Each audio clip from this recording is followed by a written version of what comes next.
Hi, I hope you don't mind me. I'm injecting Letitia James into my veins right now. This whole page. Oh man, strapping that tourniquet around my arm. Oh yeah, going full train spotting with this. I'm loving it. And I've got a Giuliani IV in the other arm. Yes, our friend Frank Flaguzzi said you subpoena lawyers when they're part of the crime. Rudy Giuliani and 3 other Trump allies subpoenaed yesterday as well. Yeah. Again, Bob. So nice. Yes, it really is. Good luck with your show nice today as well. This. It is a tennis ball machine of fire hoses. Or something. Well, we've had such crappy news recently. There it goes. Yeah. There it goes. Yeah, we've had such crappy news recently. This is so nice to see, and we've been waiting for information like this since Michael Cohen's testimony in the House of Representatives that time, where he outlined exactly what the Trump organization was doing, overinflating assets for the benefit of loan applications and things like that, and deflating assets for the IRS. And in this case, the section, you have to scroll way down on Letitia James's report here, her overview of what they're investigating. But there's a whole section about the Internal Revenue Service. And if there's one thing, both of my parents at one point or another worked for the IRS, and their thing to me always was, you don't mess with the IRS. Right. Because it's what got Capone. We keep saying it. That's what got Capone. Absolutely. But tell us why. Tell us why, Bob, as an IRS child nerd. Well, the basic fact is that, let's illustrate it this way. If you go back to 2013 and everyone was talking about the NSA and how powerful the NSA was, the NSA is in my life. They're looking at all of my things and they're getting my metadata. Well, the NSA's got nothing on the IRS. The IRS can do almost anything it wants within certain boundaries. But they can really screw you up if they wanted to. One of the bodily fluids we share is the Breaking Bad, that he can't keep getting away with this. He can't. Can he, Bob, keep getting away with this? He can't keep getting away with this. He can't keep getting away with this. No, see, I'm performing it now. Yeah. Chris LeBoy does not know where it is. With his... He can't keep getting away with it! Yeah. He can't keep getting away with it! But this is the thing, that I get it. We don't know, justice works slowly, blah, behind the scenes. They can't talk about ongoing investigation. But you're like, how long ago was the Pulitzer Prize winning New York Times series? You're like, this has been the Trump business model, fraud, forever. Absolutely. Like, how has he kept getting away? And we've watched crime after crime after crime, right up through the ongoing coup. Not even just the sixth, but and I think like who was it? The latest Nevada AG said, yes, this is on our radar. Like, we're like, how did all these, this happened a year ago. The fake electoral certificates. It's illegal in 7 states. Like, this is how long it's taken them. Does it have to be public pressure? Like, what do you think? Because we're all kind of look at it this way. Shouldn't they have been arrested like a while ago? Right? Yeah. Oh, if Trump wasn't such a dumb crook, it may take a few more years after that. It may take even longer. But Trump is a dumb crook. We keep saying this, Stephanie. It's like those old morning zoo bits, right? Where you do like crooks are stupid, and it's the idiot bank robber who writes the ransom note on the back of his own check. I had dumb crook stack, right? Dumb crooks, yeah.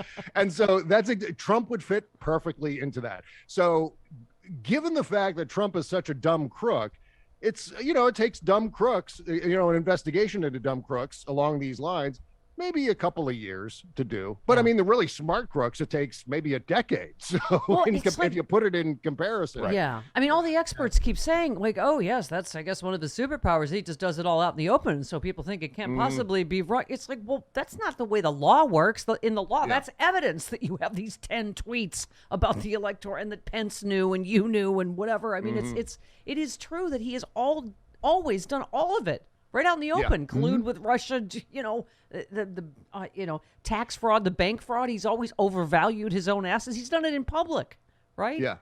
Well, what he does then is he wiggles out of it after the fact. He uses the press. He uses his big fat mouth. He does what he stonewalls investigations like we've seen him do for the past 5 years.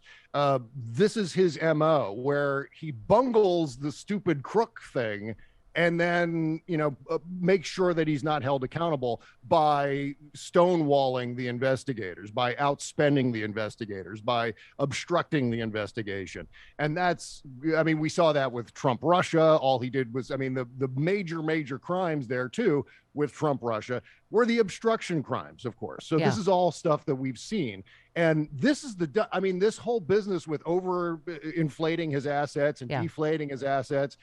That's one of the dumbest things in the world. That's like a Little Rascals scam. That's like Spanky and Alfalfa coming up with this thing and putting it together for the He-Man Woman Haters Club. And we're gonna say the He-Man Woman Haters Club is worth $2 billion when we're going for this loan, but it's only worth $1 billion when we're paying our taxes. Yeah. So it's so utterly stupid and ridiculous.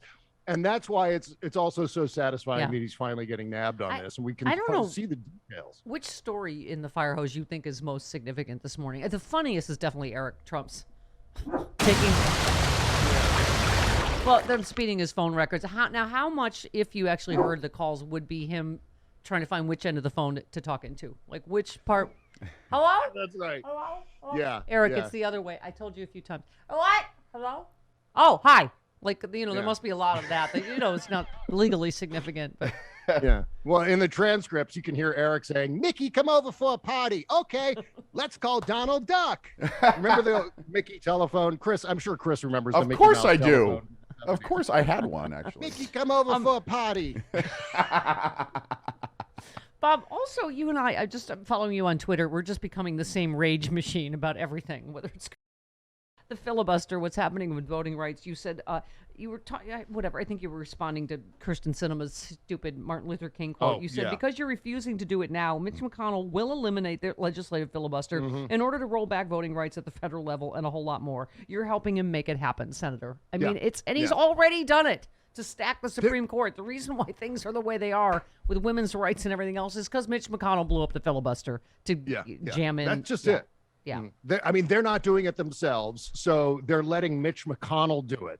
What kind of upside down nonsense is that? They're part of the Democratic Party, Manchin and Sinema. And by the way, Kirsten Sinema doing that speech on the floor of the Senate the other day, just as Joe Biden was arriving on Capitol Hill, was just a big FU to the head of her own party. If she ever needs Joe Biden for something, and she may actually need the head of the leader of the Democratic Party to help her at some point, she's not going to get it after that stunt that she pulled. That's why that was my id, the Selena Meyer beat thing. That's what someone needs to do to Kirsten Sinema. Okay. Yeah. Well, that's going to happen. Mitch McConnell is going to eliminate the legislative filibuster as soon as he gets a chance, especially if he gets a Republican president to go along with it, because then it's gone and they're going to pass all kinds of horrendous crap.